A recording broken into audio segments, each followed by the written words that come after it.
दोस्तों नमस्कार, मैं एसपी भारल बात कर रहा हूँ और आज सुबह 6 बजे का सेशन अवेयरनेस टू एक्शन हमारा ये तीसरा सेशन है। आज हम 2 सेशन हम ऑलरेडी कर चुके हैं और तीसरे सेशन में हमने एंट्री की है आज। और आप सब लोग मुझे बड़ी खुशी है इस बात की कि आप सब लोगों ने अपना एक्शन डालना शुरू कर दिया इन द माइनिंग कि आप सुबह उठ गए हैं जल्दी और उठ रहे हैं आप अपनी नींद को कंप्रोमाइज कर रहे हैं और ये एक हैबिट होती है। इसका मैं कह चुका हूँ कि मेरा पर्पज ये था कि अपने माइंड को ऑर्डर दें कि I am ready to change, I am ready to learn. और ये जो माइंड को ऑर्डर है, ये जो ब्रेन को हमने एक्टिव किया, जो मैं चाहता हूँ वो होना चाहिए और जो मैं चाहता हूँ वो हो रहा है। तो इसलिए हमने इसका टाइम भी सुबह का रखा और सुबह आप लोग पहले दिन कुछ लोग कम उठे, फिर दूसरे दिन से उठना शुरू हो गए ज़बरदस्त तरीके से। तो ये होता है, इतना तो चलेगा। लेकिन मुझे बहुत खुशी है कि जो आपका रिस्पॉन्स और आपकी जो अ, रिज़ल्ट आपको मिल रहे हैं वो बहुत ट्रेमेंडस हैं, ज़बरदस्त हैं और आप उन रिज़ल्ट्स के हिसाब से काम आपने शुरू कर दिया है। So people are joining, still people are joining और भी स्पीड के साथ आ रहे हैं लोग। तो हमें जो लोगों की जो चेंजेज लोगों में आए, देखो कभी भी रूल ये होता है कि आप एक knowledge is not a power, applied knowledge is a power. आप वो नॉलेज को जो अप्लाई कर रहे हैं और जो आप नोट्स बना रहे हैं, उसे पढ़ रहे हैं, उसे दोबारा देख रहे हैं कि यस मैं तैयार हूँ और मैं अब सीखने के लिए मैंने अपने ब्रेन को ऑर्डर कर दिया। क्योंकि एक ही क्लास में कितने बच्चे होते हैं? अगर क्लास में 50 बच्चे हैं और वो टीचर एक ही बात सिखा रहा है और 50 से अलग-अलग सीख रहे हैं। और वही जो 50 बच्चे हैं वो आज इस क्लास में और वही 50 का पूरा बैच अगर निकलते-निकलते एमबीए तक पहुँच जाता है और उन 50 के 50 में कोई एक सी ना तो नौकरी मिलती है, ना उनको एक सी ग्रोथ होती है, ना प्रमोशन होता है, ना इसी ज़िंदगी होती है। सीखा सबने एक जगह से एक सा सीखा, लेकिन सब में फ़र्क आया, क्यों आया? क्यों आया सब में फ़र्क? क्या वजह रही जो सब में फ़र्क आया? वो आपको पता है। कौन ने कितना सीखा, कौन कितना लर्न किया और किसने अपनी ज़िंदगी में वो कितना एप्लाई किया, ये सबसे इम्पोर्टेंट बात है। तो बहुत सारे लोग ऐसे भी होंगे कि नहीं, ये तो ठीक है, क्या फ़र्क पड़ता है? तो ये उनकी चॉइस है, उनकी मर्ज़ी है और जिसको लगता है नहीं, ये तो ज़बरदस्त है और इससे तो मज़ा आ गया और इससे तो हमारी ज़िंदगी में बड़ा चेंज आ गया, तो ये उनकी ज़िंदगी है। कुछ लोग ने हिम्मत दिखाई और हिम्मत दिखा के ये सोचा कि हम अ, ठीक है यार, हम अब दोपहर में सुन लेंगे, हमें रिकॉर्डिंग मिल जाएगी। अब वो उन्हें नहीं मिली, तो वे थोड़े-से परेशान हो गए, वे थोड़े-से दुखी हो गए, लेकिन हम कुछ नहीं कर सकते हैं। उसका पर्पज़ ये है कि मैं चाहता हूँ कि आप साथ में बैठ के सुनें, आप लाइव सुनें, फिर आप वो रिकॉर्डिंग सुन नहीं पाओगे और वक़्त आपको नहीं मिलेगा। फिर कभी देखेंगे रिकॉर्डिंग की कहानी बाद में सुनेंगे। हमने इन 2 दिनों के अंदर जो बात हमने कही और हमने जो बात समझी कि मैं अपने आप को ही भूल गया हूँ और मैं परिस्थितियों से ड्राइव हो रहा हूँ। परिस्थिति तो पर की स्थिति है, वो मेरी स्थिति नहीं है और मैं उसमें क्यों चेंज मानता हूँ, करना चाहता हूँ और मैं माहिर हो गया हूँ आरोप देने में। I am a specialist in blaming और मेरा नाम क्यों बहुत अच्छा ना हो कि मेरा नाम आरोपी लाल रख दिया जाए। मैं मेरे हम तो गंगा की तरह बह रहे हैं, जिसको अंजलि भरनी हो अपनी अंजलि भर ले, वो आ जाए और पी ले पानी।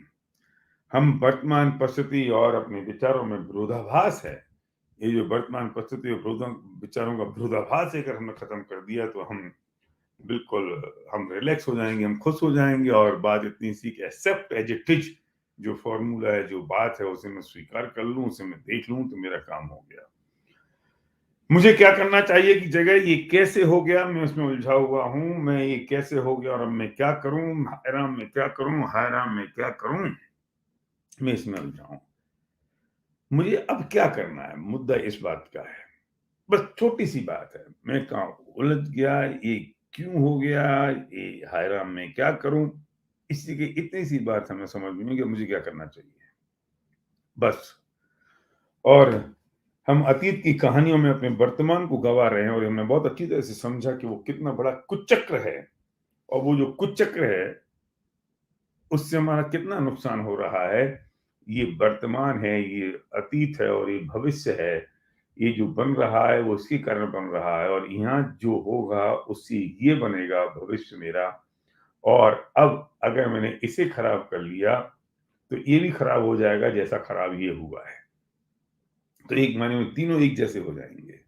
लेकिन मैंने अगर इसको सँभाल लिया, प्रेज़ेंट को सँभाल लिया, प्रेज़ेंट का मतलब है ये पल, प्रेज़ेंट का मतलब है ये मोमेंट, प्रेज़ेंट का मतलब है कि ये नाउ, वो एक क्षण, क्योंकि वो एक क्षण-क्षण बनते-बनते तो वर्तमान बना है। वो वर्तमान का मतलब वो पल है, सिर्फ़ वो क्षण है। और अगर मैंने उसको सँभाल लिया, तो मेरा भविष्य सुधर गया। लेकिन मैं उस कहानियों में उलझ गया हूँ और फिर मैंने बात की कि हमने वो एक बॉल को देख रहा है धोनी, वो पूरे मैच को नहीं देख रहा है। क्राइस्ट ने कहा कि जो कल की चिंता करता है, वो डरा हुआ है, वो भयभीत है, क्योंकि कल क्या होगा उसे कल का डर है। लेकिन फूल की तरह हो जाओ, जो खिलते हैं, मुरझा जाते हैं, लेकिन उन्हें इसकी कोई चिंता नहीं कि कल क्या होगा। हम उलझे हुए हैं अपने हुए बनाए हुए बंधन में, हमने बंधन बनाए और हम उसमें उलझ गए। और अपने आप को जान लेना जीवन की सबसे बड़ी उपलब्धि है और बिना यह जाने मृत्यु को प्राप्त हो जाना उस जीवन की सबसे बड़ी हानि है। आज मैं एक बहुत बढ़िया पॉइंट पर बात कर रहा हूँ, सारे बढ़िया ही हैं, लेकिन कभी वो एक्साइटमेंट होती है कि यार ये क्या? मेरा एक क्वेश्चन है आपसे, आप मुझे जवाब तो नहीं दे पाओगे, मैं आपको अपने आप को जवाब दे देना है कि ये जो गाड़ी में ब्रेक होता है, ये क्यों होता है? कार में जो ब्रेक है, स्कूटर में जो ब्रेक है, इवन साइकिल में जो ब्रेक है, क्यों होता है ये ब्रेक?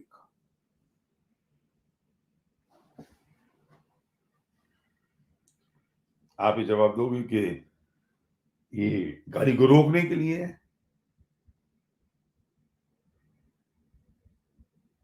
ये स्पीड को कम करने के लिए है, मेरा टक्कर किसी से ना हो जाए इसके लिए है। ये जवाब आपने दिया होगा, ये आपने सोचा होगा। नहीं, ये जो ब्रेक है ना, ये स्पीड को रोकने के लिए नहीं है, ये कार को स्पीड से चलाने के लिए है। ये कार को पावर देने के लिए है, उसको शक्ति देने के लिए है। अगर ये ना हो, तो हम अपनी गाड़ी को स्पीड से चला सकते हैं। सपोज़ करो कि आपके पास कार है और आप हाईवे पे चल रहे हैं और अचानक आपकी गाड़ी का ब्रेक फेल हो गया, तो आप क्या करोगे? आप चलाओगे 10 की स्पीड पे और जल्दी से ढूँढोगे कि कोई ब्रेक वाला मिल जाए और मैं गाड़ी को ब्रेक ठीक करा दूँ। और जैसे ब्रेक ठीक हुए, तो आपने फिर 100 की स्पीड पे चलाना शुरू कर दिया। तो ये ब्रेक गाड़ी को रोकने के लिए है कि स्पीड देने के लिए है? हम समझ रहे हैं कि वो ब्रेक जो है ना वो गाड़ी को रोकने के लिए है। नहीं, नहीं वो स्पीड देने के लिए है। जब ब्रेक फेल हुआ तो एक्सीलरेटर तो है, लेकिन आप एक्सीलरेटर का यूज़ नहीं कर रहे हो। क्यों? क्योंकि ब्रेक नहीं है आपके पास। तो ब्रेक का मतलब वो एक्सीलरेटर को वो कंपनसेट कर रहा है, उसका कंपेनियन है, उसको रोक नहीं रहा है। तो ब्रेक गाड़ी को रोकने के लिए नहीं है, उसकी स्पीड बढ़ाने के लिए है। ब्रेक पावर देने के लिए है, कंट्रोल करने के लिए नहीं। ऐसे ही हमने जिसे नेगेटिव समझ रहा है रखा है हमारी ज़िंदगी में, कहीं वो पॉज़िटिव तो नहीं है। हमारे माँ-बाप हैं, हमारे मेंटर हैं, हमारे गुरु हैं, हमारे टीचर हैं। हमें जिस बात के लिए रोक रहे हैं, टोक रहे हैं, वो हमें रोकने के लिए है या हमें अपनी ज़िंदगी में आगे बढ़ने के लिए है? हम नाराज़ हो जाते हैं कि यार मुझे क्यों रोका? हम नाराज परेशान हो जाते हैं इस बात के लिए कि मुझसे ऐसा क्यों कहा? हम परेशान हो जाते हैं, इन्होंने ऐसा क्यों किया? अरे सुनो, उनने जो तुम्हें रोका है ना, तुम्हें अपनी मंजिल तक स्पीड से पहुँचने के लिए रोका है। जो टोका है ना, वो स्पीड से पहुँचने के लिए टोका है। जो तुमसे कुछ कहा है ना, वो तुम्हें शक्ति प्रदान करने के लिए और पावर देने के लिए कहा है। और सुनो, और हमने समझ रखा है कि हमको टोकते हैं, हमें रोकते हैं, इनने हमारी ज़िंदगी खराब कर दी। सुनो एक और बहुत ज़बरदस्त बात, ज़िंदगी में जो करेक्शन आया है, ज़िंदगी में जो दुःख आए हैं, ज़िंदगी में जो परेशानी आई है, मेरे बिज़नेस में लॉस हुआ है, मेरी इनकम कम हुई है, ये हमारी ज़िंदगी के ब्रेक नहीं हैं, ये हमारी ज़िंदगी में स्पीड देने के लिए हमारे साथ ही हुआ है। आप कहोगे नहीं, नहीं, नहीं सर, आप तो ना भैया बहुत पॉज़िटिव बात कर रहे हो, इस बात को भी पॉज़िटिव, मैं पॉज़िटिव बात नहीं कह रहा हूँ। मैं पॉज़िटिव नहीं कह रहा हूँ। जब आपको 100 मीटर की रेस में भागना होता है, तो 4 कदम पीछे जाना होता है। मैं बस सच कहता हूँ कि मैं ज़िंदगी में जो मैंने हासिल किया, जो मैंने पाया, जहाँ मैं पहुँचा, मैं सोचता हूँ कि अगर मेरी ज़िंदगी में वो करेक्शन नहीं आता, मेरी ज़िंदगी में वो अगर डाउनफॉल नहीं आता, तो शायद मैं यहाँ नहीं पहुँचता। अरे! ये कितना सिंपल एग्ज़ाम्पल है कि जंगे मैदान में वही घुड़सवार जीतते हैं जिनके घुटने छिले होते हैं। ये क्या खाक जीतेंगे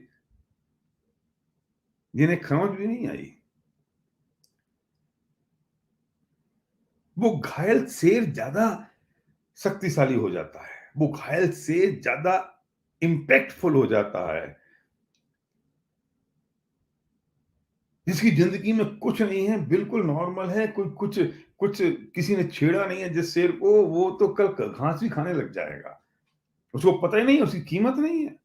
अगर आपकी ज़िंदगी में कोई करेक्शन आया है, आपके बिज़नेस में कोई करेक्शन आया है, आपके बिज़नेस में लॉस हुआ है, अगर इनकम कम हुई है, कुछ साथी आपको छोड़ के चले गए हैं और आप अपने आप को अकेला महसूस करने लगे हो, ये ब्रेक अगर लगा है, तो ये आपको पावर देने के लिए, आपको शक्ति देने के लिए, आपकी स्पीड को आगे बढ़ाने के लिए लगा है। अगर ये नहीं होता, तो आप आगे नहीं बढ़ते। हम जिसे नेगेटिव समझ रहे हैं, वो पॉज़िटिव तो नहीं है। मैंने जिस माँ की डाँट को मैंने नेगेटिव समझा, वो कि पॉज़िटिव तो नहीं थी। लेकिन जब मैं छोटा था और जब मैं होमवर्क नहीं करता था और मेरी माँ डाँटती थी, तो मुझे बहुत बुरा लगता था, अरे यार! ये कि माँ नहीं हो तो ज़्यादा अच्छा है। ये होमवर्क ना हो तो ज़्यादा अच्छा हो, ये टीचर ना हो तो ज़्यादा अच्छा है। लेकिन 20-25 साल बाद मैं पूछता हूँ कि वो जो माँ ने जो डाँट लगाई, जो ब्रेक लगाया, जो रोका, जो टोका, वो मेरी ज़िंदगी को स्पीड देने के लिए था या ज़िंदगी को रोकने के लिए था? गज़ब है। अगर ब्रेक नहीं हो तो हम ज़िंदगी में घायल हो जाएँ। ब्रेक इसलिए है कि आप घायल ना हो, अपनी स्पीड को बना के रखो। अगर ब्रेक ना हो, तो हम दिग्भ्रमित हो जाएँ। ब्रेक ज़िंदगी में इसलिए है, करेक्शन ज़िंदगी में इसलिए है कि आप दिशा पे बने रहें, आप टिके रहें, आप अपने लक्ष्य की ओर बने रहें, आप दिग्भ्रमित ना हो जाएँ। नहीं तो पता चला कि 25-50 हज़ार लाख रुपए की इनकम होना शुरू हुई और यहाँ बोतलों के ढक्कन शुरू हो गए, वहाँ वेश्यावृत्ति शुरू हो गई, वहाँ संस्कार विहीन हो गए और हम सांड हो गए इस बात के लिए कि आप कुछ नहीं साला, हो गया अपन तो जो अपने को करना था और हमने अपने आप को तीरंदाज समझ लिया।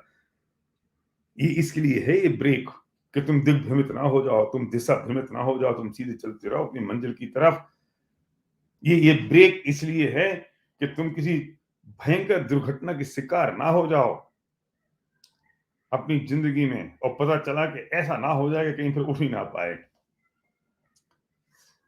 हमें उन ब्रेक के लिए जो कारण ब्रेक है ना, उसके लिए आभारी होना चाहिए।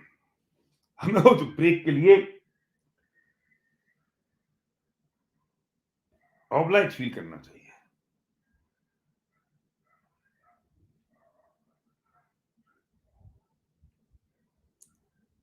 बस ऐसे ही ज़िंदगी में जो करेक्शन आया है, जिंदगी में जो डाउनफॉल आया है, जिंदगी में जो मुझे नुकसान दिखाई दे रहा है, मेरी इनकम कम होती दिखाई दे रही है, मुझे तकलीफ दिखाई दे रही है, वो जिंदगी के ब्रेक हैं। उसके लिए आभारी रहो कि मैं दिग्भ्रमित नहीं हुआ, मैं दिशा पे चल रहा हूँ, मैं स्पीड पे कर रहा हूँ, मुझ में पावर आ गई है। इसलिए मैं कहता हूँ कि जब आपके पास चैलेंजेस ज्यादा हो तो आपका एक्शन मैसिव एक्शन में कन्वर्ट हो जाना चाहिए। वो आपका एक्शन मैसिव एक्शन में बदल जाना चाहिए, क्योंकि अब आपको लग गया है, अब आपके पास लर्निंग भी आ गई है, आपको मालूम भी पड़ गया है। अगर ये ब्रेक नहीं होते जिंदगी में तो आज हम जहां हैं हम वहां नहीं होते।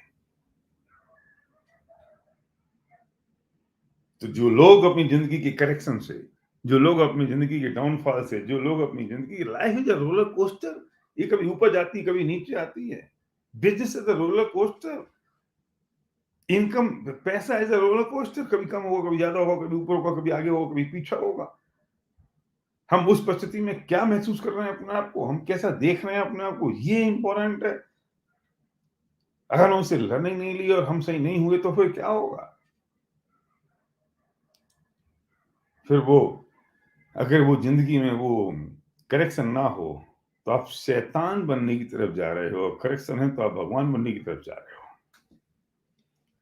ये सब कहानियां जो हैं, जितने भी देव हैं, देवता, देवी हैं, देवता हैं, हमारे इष्ट देव हैं, परमात्मा है, ईश्वर है, सबकी कहानियां भरी पड़ी हैं उनके चैलेंजेस से।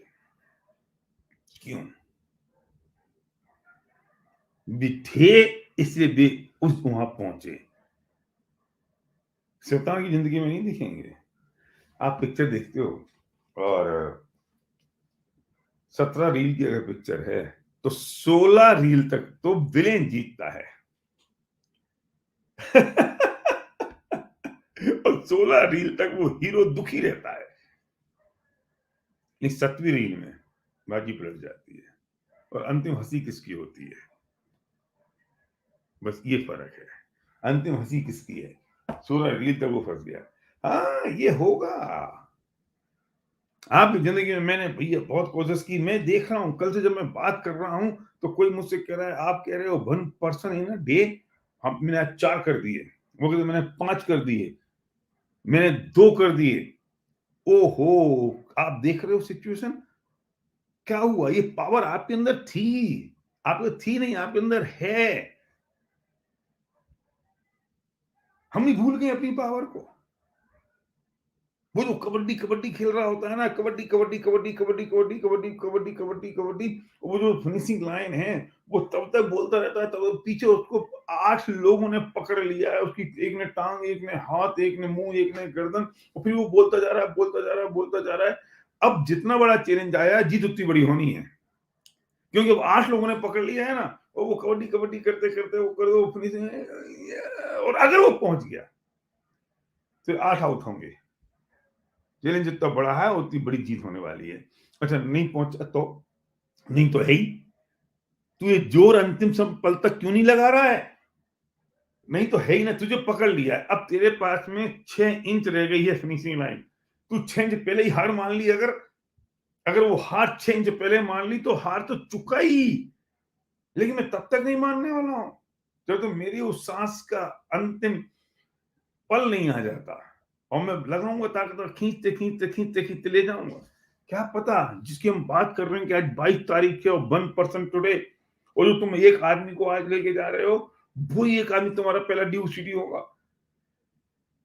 ओ माय गॉड, मुझे याद है एक व्यक्ति ने मुझसे, हम दिल्ली में एक फंक्शन था और मैं बस ये बात कह रहा था, ये बात होगी कैसे 2000 की, और मैंने कहा बस यार आज एक एक आदमी को देख लो अंतिम। और मेरे एक लीडर ने ये बात सुन ली और वो कोटा में था, और उसने बस अंत में पकड़ते पकड़ते बस में बैठ रहे थे, और अपने दोस्त को फोन किया, इधर आना यार कुछ काम है। वो ऐसे ही आ गया, उसको हाथ पकड़ के बस अंदर बैठा दिया। बोले यार कहाँ जा रहे हैं? बोले दिल्ली जा रहे हैं। कपड़े नहीं है, कुछ नहीं। बोले कोई बात नहीं यार, सब मैनेज कर लेंगे, और खलियन तू बैठ जाओ। और वही उसका सबसे पहला, सबसे बड़ी लैग निकली, और सबसे बड़ा आदमी निकला, और वो सबसे बड़ा बिजनेस उसने ही कर दिया। वो अंतिम वो पल, हम तो बैठ जाते हैं, अच्छा अब तो 3 दिन तो रह गए फैमिली में, अब तो क्या, जो होना था वो हो गया, अब क्या करने की जरूरत है? अंतिम सांस, अंतिम पल, अंतिम व्यक्ति, हम जिंदगी में क्या कर रहे हैं? मेरा काम मैं अंतिम पल तक करता रहूंगा। मैं पढ़ रहा हूं और पढ़ते पढ़ते मुझे नींद आ रही है तो मैं क्या करूं? अभी विचार आया कि मुझे नींद आ रही है तो मैं बंद करके किताब सो जाऊं? नहीं, मैं पढ़ रहा हूं। मैं तब तक पढ़ता रहूं जब तक किताब मेरे पास से गिर ना जाए, पढ़ते पढ़ते गिर ना जाए। मैं बैठे बैठे ऐसे ना सोने लग जाऊं। क्यों? कि वो जो अंतिम लाइन मैंने पढ़ी है ना, वो मेरी जिंदगी में कौन से काम आ जाएगी। आज आज जो पढ़ी, इस पल जो पढ़ी, इस मोमेंट जो पढ़ी, और ये अगर छूट गई तो मेरी जिंदगी तो इतनी चाहिए, वो वक्त निकल गया। और हम पता नहीं कब हार मान के बैठ जाते हैं। नहीं, मेरे पास ना 50 लोगों की टीम से कोई नहीं बची। अच्छा, ये जो 50 थे ना, ये वो थे जिनको रहने नहीं था। ये सही लोग नहीं थे। इसलिए अब मैं फिर दोबारा बनाऊंगा और दोबारा चली गई तो बस इसका कोई जवाब नहीं है। जिंदगी में इस तो का जवाब तो हकीम लुकमान के पास भी नहीं था कि मैं सिर दर्द हो रहा है और मैंने क्रोसिन खाई और ठीक नहीं हुआ मैंने शादी की और मेरी पत्नी अच्छी नहीं निकली तो फिर काम करो, जितने कुआरे सब निर्णय कर लो कि शादी नहीं करनी है आज के बाद। तो फिर तू टेस्ट करेगा, शादी से पहले टेस्ट कर लेगा ये पत्नी मेरे काम आएगी कि नहीं आएगी? क्या करेगा? राइट टाइम, राइट पीपल, तेरे कर्म का उदय, इन बहुत सारी चीजों का कॉम्बिनेशन है। तेरा पुरुषार्थ, तेरी शक्ति, उन सब चीजों का एक कॉम्बिनेशन है। और जब वो कॉम्बिनेशन पूरा होता है तब वो नंबर लॉक खुलता है। उसमें तेरा पुण्य का उदय, तेरे कर्म का उदय, तेरा भाग्य वो काम कर रहा है, तेरा उसमें एक्शन, तेरा पुरुषार्थ, तुम्हारा वो एटीट्यूड, तुम्हारे वर्तमान के भाव, बहुत सारी चीजें हैं। वो ऐसा एक चीज छूटी, लॉक नहीं खुलेगा। और हम उसी का इंतजार कर रहे होते हैं, हम उसी की तैयारी कर रहे होते हैं कि वो कौन सा पल आ जाए। तो जब जिंदगी में ब्रेक लगे तो हम खुश हों कि हम दुखी हों? यार ना, कुछ ऐसे कम वक्त होते हैं यार। बार बार ना मैं जयपुर से आगरा जा रहा हूँ या मैं जयपुर से दिल्ली जा रहा हूँ तो यार ये क्या है ना, स्पीड का सत्यानाश हो जाता है क्योंकि बार बार ब्रेक लगाने पड़ते हैं। सुन, स्पीड का सत्यानाश इसलिए नहीं हो रहा क्योंकि बार बार ब्रेक लगाने पड़ रहे हैं। तू स्पीड से जितना चल रहा है वो इसलिए चल रहा है क्योंकि तुझे बार बार ब्रेक लगाने पड़ रहे हैं। अगर तेरे पास बार बार ब्रेक ही नहीं होते तो इस स्पीड से नहीं चल पाता। इतना सा फर्क है बस। तो खुश हो जाओ, झूम जाओ, अपनी मस्ती में आ जाओ कि yes I am the correction mode. Word है ना, एक करेक्शन मोड, ये करेक्शन है, ये डाउनफॉल नहीं है जिंदगी का। ये जिंदगी में असफलता नहीं है। करेक्शन का मतलब मुझे ठीक करना है। जब टीचर आपकी कॉपी पे जांच रहा है और आपने 10 पेज लिखे हैं और 10 पेज बिल्कुल सही लिखे हैं, लेकिन वो लाल पेन लेके बैठता है और जहां गलती होती है वहां टक करके उसे गोला बना देता है और आपका एक नंबर काट लेता है। तो वो क्या किया उसने? वो करेक्शन है, असफलता है, फेलियर है, डाउनफॉल है, क्या है वो करेक्शन है। तो मैं जब करेक्शन मोड में हूं, ये मेरा करेक्शन मोड है, मेरा बिजनेस करेक्शन मोड पर है, या वो लर्निंग फेज है, वो ब्रेक का टाइम है, मेरी जिंदगी करेक्शन मोड पर आ गई है, मेरी रिलेशनशिप करेक्शन मोड पर है, लर्निंग का टाइम है। मेरी रिलेशनशिप मुझे इस वक्त ठीक समझने की आवश्यकता है। अगर आपकी रिलेशनशिप में कोई करेक्शन का मोड नहीं है तो आप टेकन फॉर ग्रांटेड ले लो अपने पार्टनर को, अपने बच्चे को, अपनी पत्नी को, अपने माँ बाप को। माँ बाप क्यों? क्योंकि हमने वो करेक्शन नहीं आया, वो करेक्शन का फेज नहीं आया तो मैंने टेकन फॉर ग्रांटेड ले लिया। इसको द करेक्शन मोड, इसे हमें करेक्शन फेज। जब वो करेक्शन फेज आया है तो you have to become more powerful, more active, more energetic. इसको द करेक्शन मोड। आपको एक कहानी पता है बुलेट की? एनफील्ड जो मोटरसाइकिल आती है, ये एक जमाना था जब बुलेट का नाम था, एक जमाना था जब बुलेट की आवाज के लिए लोग दीवाने होते थे, भक भक भक भक भक। और बुलेट को चलाओ 20 की स्पीड पे और बिल्कुल ऐसे बैठ जाओ, गॉगल लगा के, लगता साला शहर का आदमी निकल गया कोई। और वो जो पीक पे था बुलेट, और उसके बाद इन गाड़ियों का जो मोमेंटम आया, टाइम आया, जिसमें होंडा सिटी आ गई, यामा आ गई। अब तो पता नहीं यामा चालू है कि बंद हो गई। और वो यामा और फिर वो होंडा सिटी नहीं, होंडा हीरो होंडा, और ये सारी जो बाइक आई, बजाज की आई, ये वो आई। बुलेट का काम खत्म हो गया, बुलेट की सेल जीरो हो गई। वो बुलेट का करेक्शन का टाइम था। ऑप्शन एक था कि वो बुलेट अपने आप को खत्म कर दे कि अब तो कुछ नहीं हो सकता, मेरा तो एवरेज 25-30 का आता है, मेरी गाड़ी भारी है, मेरी मोटी गाड़ी है, और ये तो इतनी सारी हल्की गाड़ियां आ गई हैं, ये 100 सीसी गाड़ियां आ गई हैं, इनका एवरेज 70-80 का आता है, और मेरी गाड़ी तो पड़ती है 2 सवा 2 लाख रुपए की, और इनकी गाड़ी तो आ जाती है 50-60 हजार में। तो मेरी चल ही नहीं सकती। फैक्ट्री बंद हो गई थी, आपको पता है, पढ़ लेना उसका इतिहास। लेकिन उन्होंने फिर ब्रेनस्टॉर्मिंग की, और ये उनका करेक्शन का टाइम था। Is this the right word, the correction time? उनका करेक्शन का टाइम था, और उन्होंने अब ये नक्की किया कि मुझे मोटरसाइकिल नहीं बेचनी है। हम आज तक जीते क्यों थे? Analysis of last month, 13 essential का एसेंशियल है। Analysis of the last so many years. लोग पसंद करते हैं हमारी बाइक, क्या पसंद करते हैं लोग? What's the USP? आवाज, मॉडल, भारीपन। बस अब हम बाइक नहीं बेचेंगे, अब हम ब्रांड बेचेंगे। एप्पल फोन नहीं बेचता है, ये बेचता है एप्पल। मुझे भी पता चला कि ये 2.25 लाख की हो गई है बुलेट। 3.25 लाख में तो मारुति 800 आ जाती है। लॉजिक लगाओ, कोई आदमी बुलेट खरीदेगा कि मारुति 800 खरीदेगा? मुझे कंपेरिजन करने की जरूरत नहीं है, ऑलरेडी कंपेयर्ड। लेकिन फिर भी बुलेट में अगर आप जाओगे ना, तो भी आपको 6 महीने की होगी, नहीं मिलेगी अभी आपको। क्यों? वे मोटरसाइकिल नहीं बेच रहे हैं, वे बेच रहे हैं अब ब्रांड, वे बेच रहे हैं बुलेट। क्यों? Why? What is the comparison? No, this is the bullet. उन्हें अपने आप को स्टेब्लिश ऐसा कर दिया, उन्हें अपने आप को ब्रांड वो बना दिया। मैं दो बातें यहां सिद्ध करना चाहता हूं कि आप प्रोडक्ट्स बेच रहे हो कि सपने बेच रहे हो। आप प्रोडक्ट्स बेचोगे तो कंपेयर करोगे, आप सपने बेचोगे, नो कंपेरिजन। आप लोगों से प्यार कर रहे हो कि अपने प्रोडक्ट से प्यार कर रहे हो?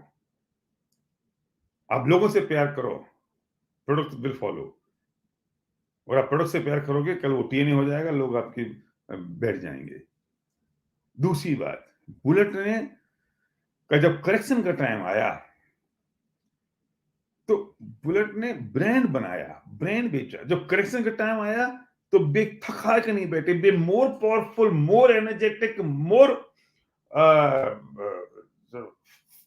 एक्साइटमेंट के साथ फिर दोबारा वापस आ गए। ये जो करेक्शन के टाइम में आपने कैसे बिहेव किया, क्या किया आपने, ये सबसे इंपॉर्टेंट है। और आज बुलेट की हालत ये हो गई कि 6 महीने की वेटिंग होगी, नहीं मिलेगी। This no comparison with the Hero Honda और एनी अदर मोटरसाइकिल और बाइक। कोई प्रैक्टिकल कंपेरिजन नहीं है। ये एप्पल, ये 10,000 रुपए का फोन जो काम करता है, वो जो उसमें फीचर है, वो एप्पल में नहीं है।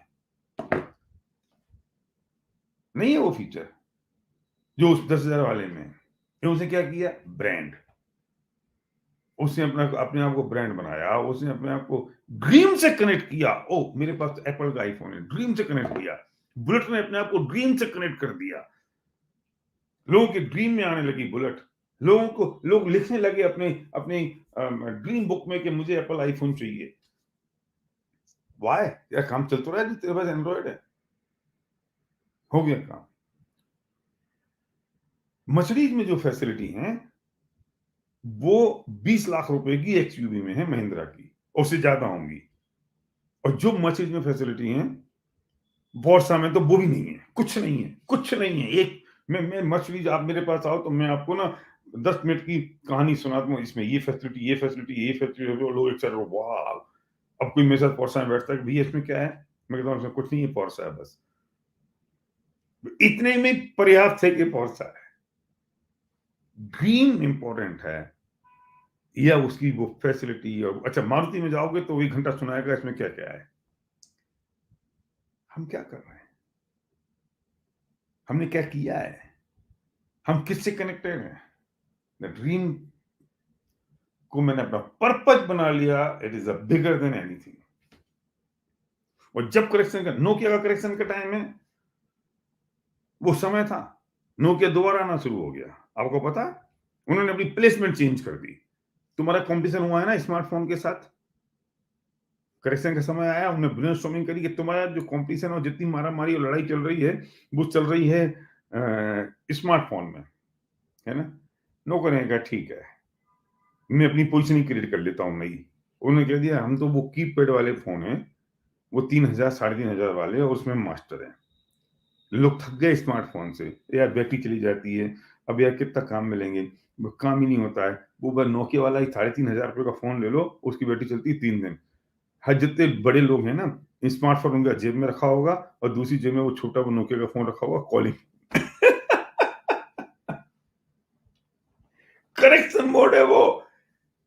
आपके पास जो जिंदगी में करेक्शन मोड आया है, इसमें आपको मोर powerful, more energetic, with the more excitement, with the new strategy, with the counseling of your mentor and appliance and your family members, और जुट जाओ, हो गया काम।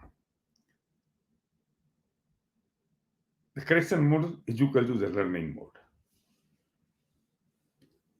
क्योंकि अब जब करेक्शन नहीं था, तब आपके पास एक्सपीरियंस नहीं था। जब करेक्शन आया तो आपके पास में एक्सपीरियंस एक्स्ट्रा हो गया।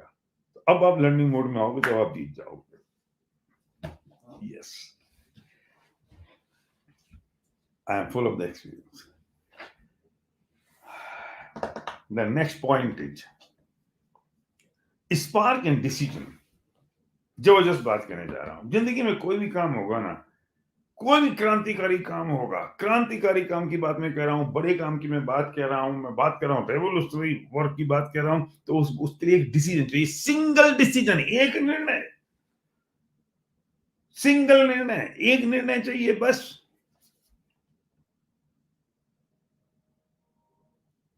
पर निर्णय कैसे होगा, एक प्रोसेस की बात कर रहा हूं, बहुत ध्यान से सुनना।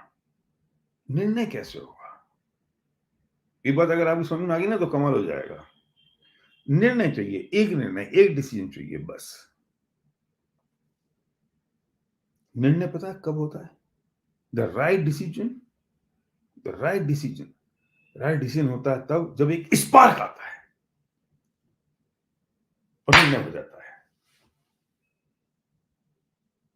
स्पार्क कैसे आएगा, अब यहां दो तरह के लोग हैं, एक है प्रोएक्टिव और एक है रिएक्टिव।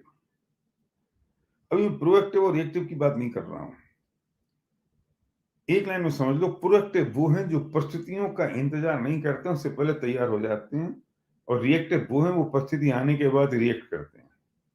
प्रोएक्टिव को रिएक्ट करने की जरूरत नहीं होती क्योंकि उसने वो फेस ही नहीं किया, उसके पहले वो प्रिपेयर है। रिएक्टिव तो है ना, अब क्या करना है। स्पार्क के बिना डिसीजन नहीं होगा, द राइट डिसीजन नहीं होगा।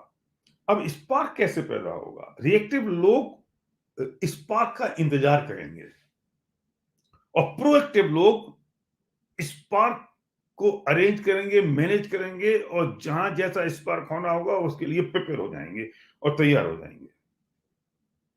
अब मैं एग्जांपल देता हूं।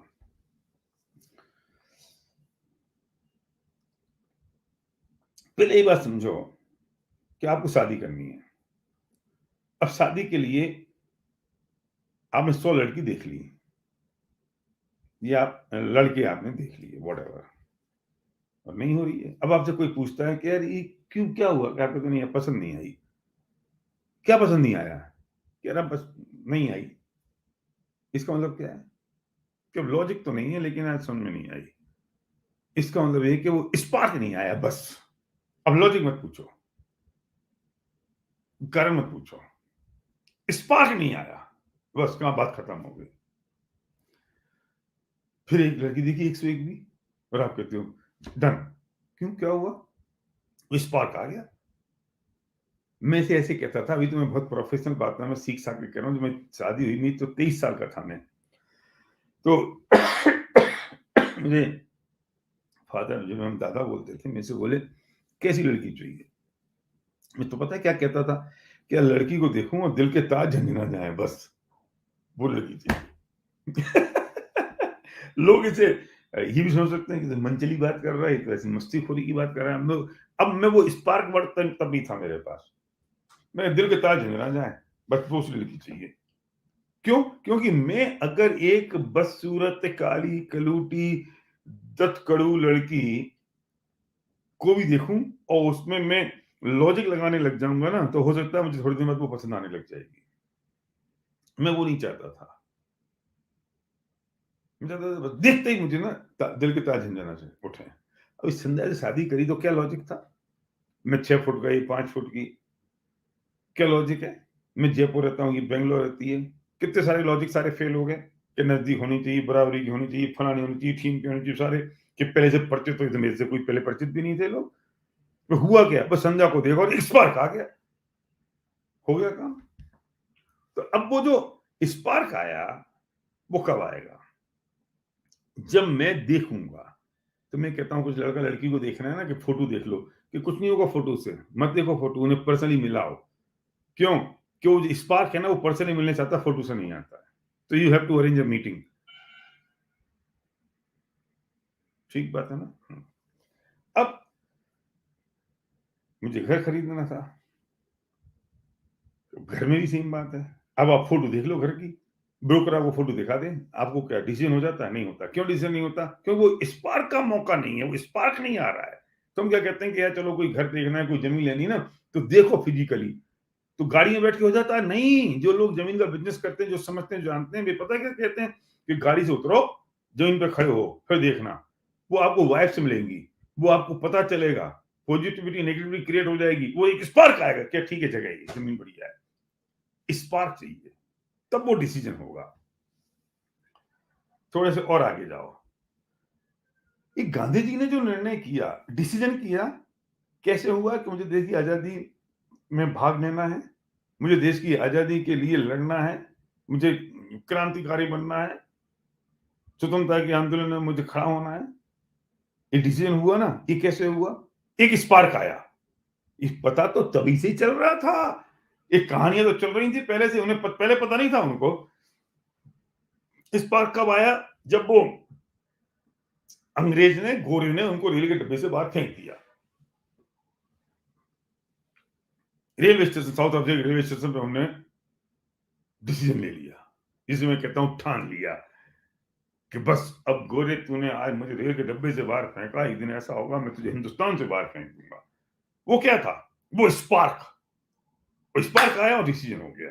क्या उससे पहले उनको पता नहीं था कि देश गुलाम है? क्या उन्हें पता नहीं था? वो तो हुआ साउथ अफ्रीका में और ये तो हिंदुस्तान था। पर एक स्पार्क आया, डिसीजन हो जाता है। आप शमशान घाट जाओ या कब्रिस्तान में गए, तब क्या होता है? तब आप बिल्कुल, आपको वैराग्य आता है, अरे यार ये दुनिया किसी काम की नहीं है, ये संसार बेकार है, असार है, और ये तो सब चला गया, ये सब चला गया, सब छूट जाएगा। अब ये जो आया, ये आपको स्पार्क नहीं है, ये आपको विचार आया है। और जिनको स्पार्क आ जाता है, वे सब छोड़ छाड़ के साधु संत बन के चल देते हैं। जितने भी महापुरुष हुए, उनको जो वैराग्य आया, चाहे महात्मा बुद्ध हों और चाहे महावीर हों, उठाओ पुराणों में पढ़ो कहानियां, जितने बड़े लोग हुए हैं, जितने महापुरुष हुए हैं, उनको जो वैराग्य आया है, उनको जो संसार असार लगा है, वे जो संत बने हैं, उनने जो डिसीजन किया संत बनने का, चाहे वो ईसा मसीह की कहानी पढ़ लो, चाहे वो साईं बाबा की कहानी भी पढ़ लो, और चाहे तुम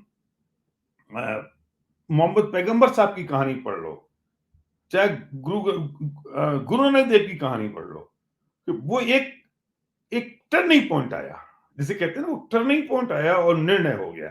वो जो निर्णय हुआ, तो वो जो टर्निंग पॉइंट आया, वो तब आया जब जिंदगी में कोई स्पार्क आया।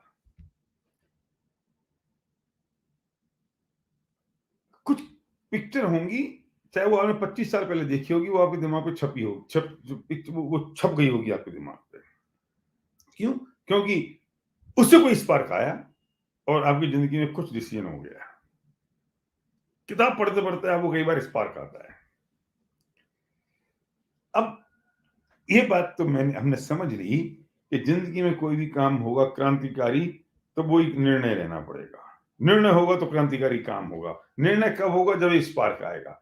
अब मैं स्पार्क का इंतजार करूं, या जब इस बात को मैं समझ गया हूं, तो जहां स्पार्क आने की संभावनाएं हैं, मैं उस जगह पे अपने आप को प्लेस करूं।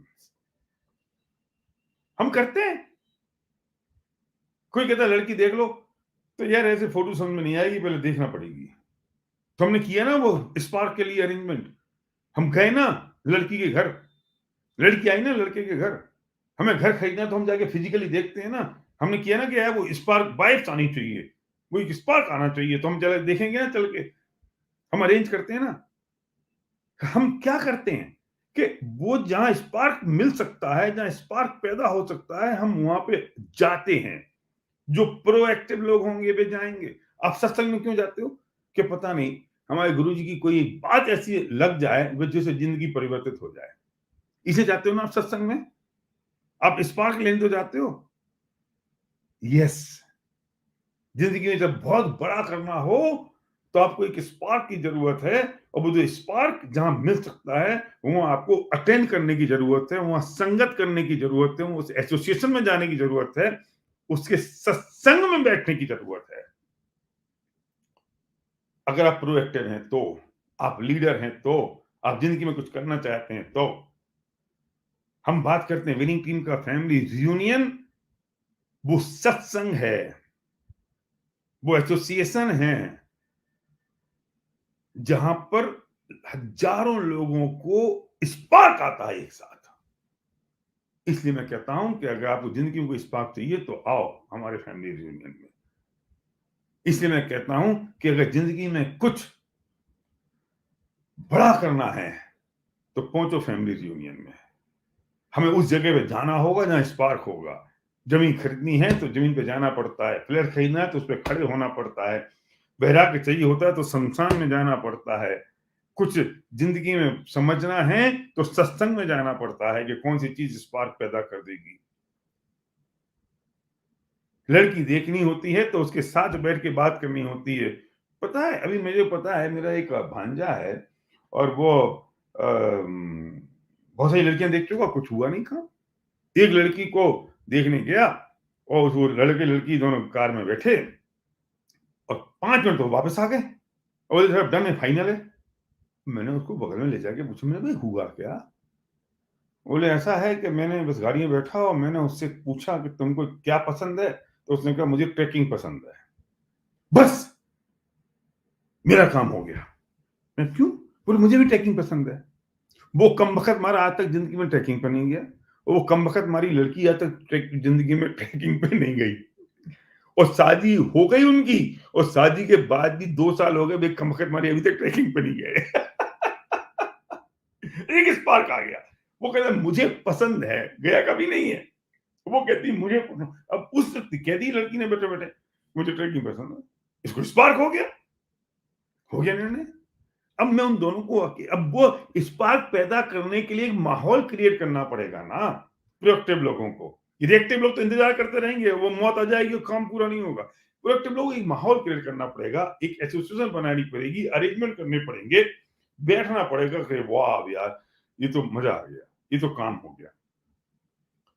हम क्यों कहते हैं कि यार तुम्हारा ड्रीम क्या है? मशीन लेना है, तो जाओ मशीन के शोरूम में, वहां बैठ के जरा उसकी रेट पूछो, उसके साथ बैठो, उसको ड्राइव करो, स्पार्क आ जाएगा, हो गया काम।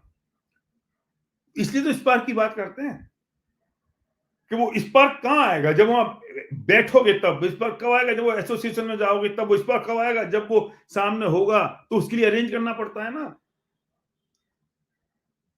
हमने ये छोड़ दो इन सब बड़ी बड़ी गाड़ियों की बात, मर्सिडीज की और पोर्शा की। मैंने कुछ दिन पहले माइका खरीदी थी, कुछ साल पहले माइक्रा। तो हम बहुत सारी कार देख रहे थे और वो कार में समझ में नहीं आई। तो एक आदमी माइक्रा लेके आया निसान की। तो हमें समझ में नहीं आई ये छोटी सी ऐसी है क्या है। पता है उसने क्या कहा? भाई साहब एक बार बैठ के ना चला लो। हमारे पुराने घर पे रहते थे हम, ये 2010 के आसपास की, 8-9 की बात होगी। मैं कहा नहीं क्या चलानी है, नहीं समझ में आ रही ना। बिल्कुल लिटरली हमें समझ में नहीं आ रही। सर्वो भी छोटा था, वो भी थे, सब लोग थे ये। मैं कहा नहीं समझ आ रही। पता है उसने इतनी जिद की, सर एक बार आप इसको ड्राइव कर लो 1 किलोमीटर। मैंने कहा ये पीछे पड़ रहा है तो चल ले लेते हैं। मैंने वो गाड़ी की चाबी ली, मैं बैठा और मैंने जैसे एक्सीलेटर पे पैर रखा, वो तो पिकअप इतना भयंकर हो, चल पड़ी। बस आ गया स्पार्क। मैं लौटा, 1 किलोमीटर भी नहीं गया, 500 मीटर। मैंने कहा इसके फाइनेंशियल्स बताओ कितने की आ रही बताओ। तो हमने खरीद ली। उसे पता है कि ये इसको ये बैठेंगे और इनको स्पार्क आएगा और डिसीजन हो जाएगा। आप कार वाले को झूठ से बोलो, वो कहता है मैं आपको डेमो लेके आ रहा हूं, आप चलाओ इसको, ड्राइव करो। क्योंकि उसे पता है हम क्या कह रहे हैं। जिंदगी को ड्राइव करना है, फैमिली जोन में आ जाओ। हम कह रहे हैं जिंदगी में कुछ बड़ा करना है, कुछ क्रांतिकारी काम करना है, तो फैमिली यूनियन में आ जाओ, वहां स्पार्क आ जाएगा। तो स्पार्क के लिए कहीं जाना तो पड़ेगा। उस स्पार्क के लिए कहीं कहीं एसोसिएशन तो लेनी पड़ेगी, उस सत्संग में तो जाना पड़ेगा, उस सत्संग तो पहुंचना तो पड़ेगा। अगर आप प्रोएक्टिव हैं तो। रिएक्टिव हैं तो बैठे रहो, जब होगा जैसे होगा वैसे कर लेंगे, जो करेगा वो कर लेगा, जिंदगी बेकार है, सब कुछ खराब हो गया तो। इसलिए मैं कहता हूं कि फंक्शन की जरूरत मुझे सबसे ज्यादा है, लीडर को सबसे ज्यादा है। हमें उस स्पार्क की जरूरत है, हमें उस फायर की जरूरत है, हमें उस एक्साइटमेंट की जरूरत है। तब करेंगे तो हम, शुरू तो हम करेंगे। जो लोग कहते हैं ना, अच्छा वो सर वो अभी हैदराबाद में भी है ना, तब वहां चले जाएंगे। अरे सुन ना, अभी तू यहाँ आना तेरा जरूरी है, तेरी धूल हटनी जरूरी है, तुझे वो स्पार्क आना जरूरी है। फिर तू चल पड़ेगा, फिर दुनिया को बटोरता रहेगा वहां पर। एक वो माँ, एक महिला गर्भवती थी। अब वो बड़ी, 9 महीने का समय हो गया, बच्चा बच्चा पैदा होने वाला था। तो अपनी सास से बोली कि माँ जी, जब मुझे आ, दर्द हो तो मुझे उठा देना, अस्पताल जाना पड़ेगा ना। तो सास ने पता है क्या कहा कि बेटा सुन, तुझे जब ये बच्चा पैदा होने का दर्द होगा ना, तो तू पूरे मोहल्ले को उठाती फिरेगी, मुझे तुझे उठाने की जरूरत नहीं है। अरे सुनो, तुम्हें जब एक जिंदगी में स्पार्क आ गया तो तुम पूरे मोहल्ले को बटेरते हुए लेके आ जाओगे। हमें तुमसे कहने की जरूरत नहीं कि भाई साहब चलो तुम्हारे साथ कितने लोग आ रहे हैं। एक आदमी को तैयार होने की जरूरत है, एक आदमी को स्पार्क आने की जरूरत है, एक आदमी का डिसीजन होने की जरूरत है। वो सिर्फ मैं हूं, बात खत्म। एक आदमी के डिसीजन की जरूरत है, और वो एक आदमी का डिसीजन किससे होगा? एक आदमी का डिसीजन होगा वो स्पार्क आने से। और वो स्पार्क के लिए मैं इंतजार करूं, या जहां मुझे स्पार्क आ सकता है मैं उस जगह जाऊं, उस एसोसिएशन में जाऊं, उस सत्संग में जाऊं। वो सत्संग है जहां मुझे पता नहीं किसकी कौन सी बात सी क्या चीज लग जाती है और एक लाइफ में बड़ा निर्णय हो जाता है। इसलिए हमें कहते हैं कि आपको आना पड़ेगा, इसलिए हमें कहते हैं कि वहां पहुंचना पड़ेगा, इसलिए हम कहते हैं कि पता नहीं कौन सी बात किस आदमी को। एक व्यक्ति 5 साल से लगातार फंक्शन में जा रहा है, उस एसोसिएशन में जा रहा है, उस सत्संग में जा रहा है और रोज सुन रहा है। 5 साल बाद अचानक कोई एक छोटे से लीडर की कोई एक बात चुभ गई। क्या वो बात उसने पहली बार सुनी? अरे या 50 बार सुन चुका है। लेकिन उसका राइट टाइम आया, उसकी बात आई और वो फिट बैठ गई। लेकिन वो अगर राइट टाइम आ जाए और वो एसोसिएशन में नहीं हो, वो सत्संग में नहीं हो, तो क्या काम होगा? इसलिए मुझे I have to be there, मुझे वहां होना जरूरी है, मुझे बैठना जरूरी है, मुझे वो तैयार होना जरूरी है। वो सब चीजों का कॉम्बिनेशन है। इसलिए मैं कहता हूं कि जो प्रोएक्टिव लोग होते हैं वो इंटेंशनली ऐसी जगह पर जाते हैं जहां स्पार्क पैदा हो और निर्णय हो जाए जिंदगी के। और रिएक्टिव लोग या तो इंतजार करते रहते, नहीं तो तुक्के में चले जाते हैं। मुझे ऐसे ही आ गया था, मुझे तो पता ही नहीं था कुछ भी, पर मैं आया तो बस काम हो गया मेरा। तो मैं तुक्के वाले लोग हम नहीं हैं। हम हम प्रोएक्टिव लोग हैं। और मुझे वो चीज चाहिए, बस एक जिंदगी का एक स्पार्क। इस power is with in you. वो शक्ति आपके अंदर है। देखो, ये जो बल्ब जल रहा है ना,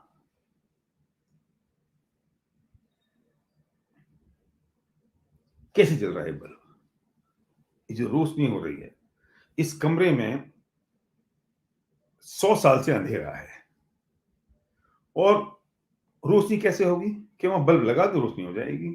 बल्ब भी लगाया तो कनेक्शन नहीं होगा इलेक्ट्रिक का। नहीं नहीं, वो तो तार भी बिछ रहे हैं, कनेक्शन भी है। तो फिर क्या बात है? 100 साल से अंधेरा है। इस 100 साल के अंधेरे को रोशनी में बदलने के लिए कितने साल चाहिए? 100 साल से अंधेरा है किसी कमरे में, उससे अगर रोशनी में कन्वर्ट करना तो कितने साल चाहिए? एक पल चाहिए, एक क्षण चाहिए। अच्छा, अंधेरा 100 साल का है, रोशनी में कन्वर्ट करने के लिए एक क्षण चाहिए।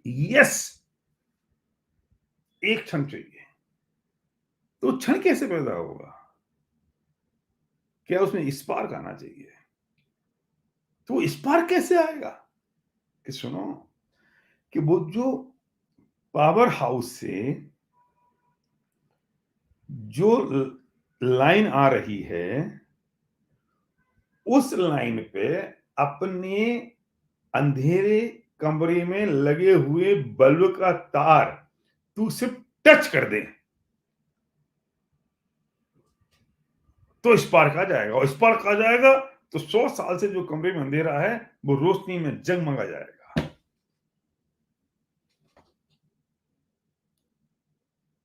पर सुन, वो जो पावर हाउस से जो तार आ रहा है उसमें और तेरे तार में अगर आड़े बाल के बराबर भी दूरी रही ना, तो रोशनी नहीं होगी। ये ध्यान रखना।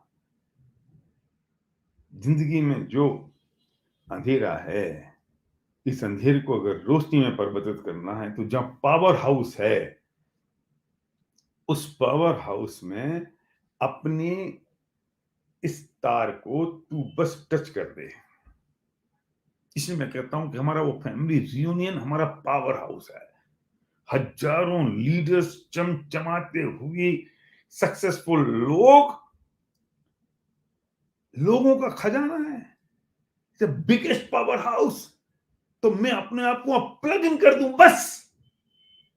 उस पावर हाउस से जो करंट बह रहा है 25,000 वाट का, 25 लाख वाट का, और जितना हाईएस्ट होता हो उसको जोड़ लो और उसमें अपने आप को तू प्लग इन कर दे, तू अपने आप को उसमें टच कर दे।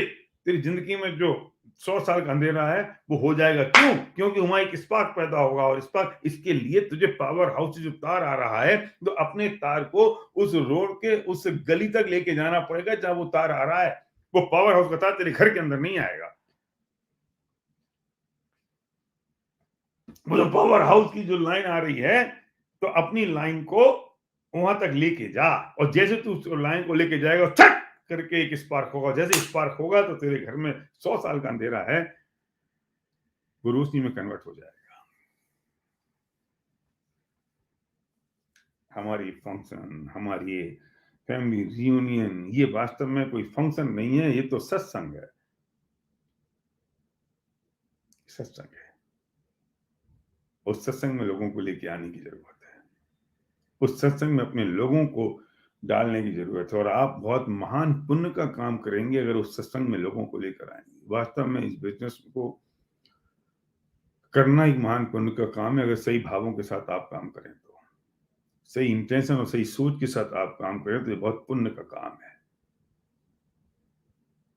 और ये जो फंक्शन है वो हमारे सत्संग है।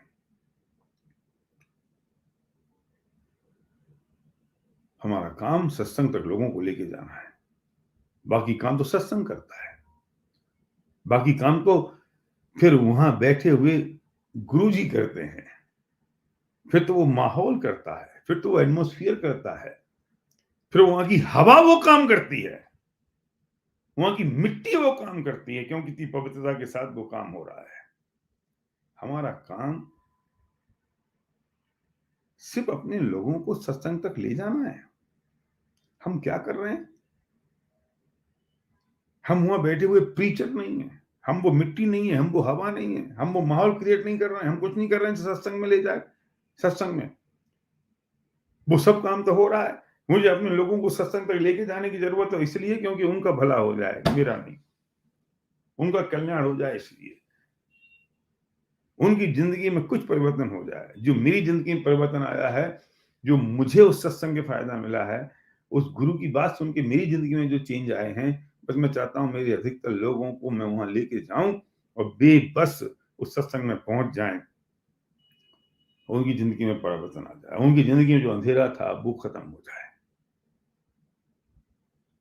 उनकी जिंदगी में खुशहाली आ जाए। बस इसलिए बस भर दो। अरे लोग कितने दीवाने होते हैं। ये जो हरे रामा हरे कृष्णा मिशन के लोग हैं ना, ये रेड लाइट पे खड़े होके तिलक लगा के धोती और बंडी पहन के गीता बेचते हैं। कमाते नहीं है उन्हें, मुझे लगता नहीं वो तनख्वाह भी मिलती होगी। वो गीता इतनी महंगी नहीं बेचते हैं जिससे उनको पैसे मिल जाए, पब्लिशर को मिल जाए। वो उनका मिशन है कि गीता के ज्ञान से हजारों लाखों लोगों की जिंदगी में परिवर्तन आया है, तो मैं इसको बेच दूं तो कहां जाऊं? शर्म नहीं है? लेट लाइट पे खड़े हैं भिखारियों की लाइन में, वहां बगल में भिखारी भी खड़ा है, बगल में वो दूसरी किताब बेचने वाला भी खड़ा है जो पैसे कमा रहा है, और बगल में ये भी खड़े हुए, माथे पे तिलक लगा हुआ, बंडी पहने हुए, धोती पहने हुए, कहते हैं भैया गीता ले लो। क्या पता कोई एक ले ले और उस गीता के ज्ञान से उसकी जिंदगी में परिवर्तन आ जाए, इसलिए वो कर रहे हैं। कोई शर्म नहीं है उनको, कोई संकोच नहीं है उनको, क्योंकि उनको पता है वो कितने महान काम में।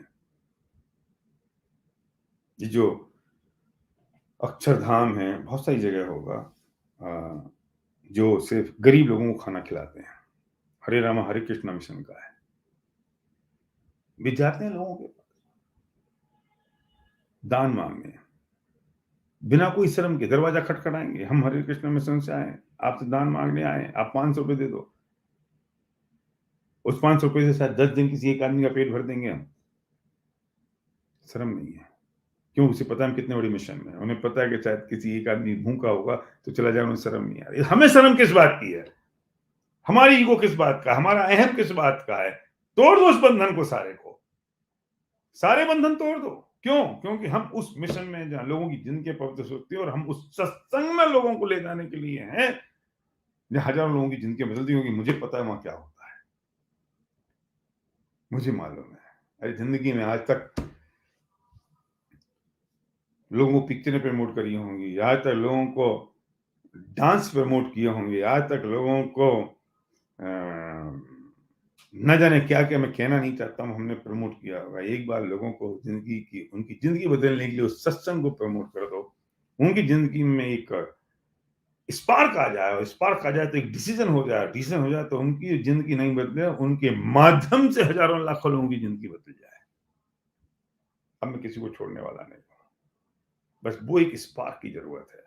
उस स्पार्क के लिए मैं तैयार हूँ, मैं लेने को तैयार हूँ, और मैं पूरी टोली भर के लोगों को लाऊंगा इस बात के लिए कि बस इनकी जिंदगी में परिवर्तन चाहिए, इनकी जिंदगी अच्छी हो जाए, ये मेरा काम है। इसलिए तोड़ दो सारे बंधन, हटा दो, कर दो अपने आप को। मैं करेक्शन मोड में हूं तो मैं ज्यादा एंजॉयमेंट में हूं, मैं करेक्शन मोड में हूं तो मैं ज्यादा एनर्जेटिक हूं, मैं ज्यादा पावरफुल हूं, क्योंकि मेरी जिंदगी में जो ब्रेक लगा है वो स्पीड के लिए लगा है, and I am ready for it, और मैं तैयार हूं उसके लिए। अब कोई मुझे रोक नहीं पाएगा। Thank you very much my friend, मेरे दोस्त। और मैंने जो बहुत सारी बातें आपसे की हैं, मुझे पता है कि इसमें बड़ा चेंज और बड़ा परिवर्तन आपकी जिंदगी में होना चाहिए, और हम आपकी ज़िंदगी में वो बड़ा परिवर्तन देखने के लिए लालायित हैं, हम तैयार हैं। Love you very much. कल सुबह मिलते हैं 6 बजे।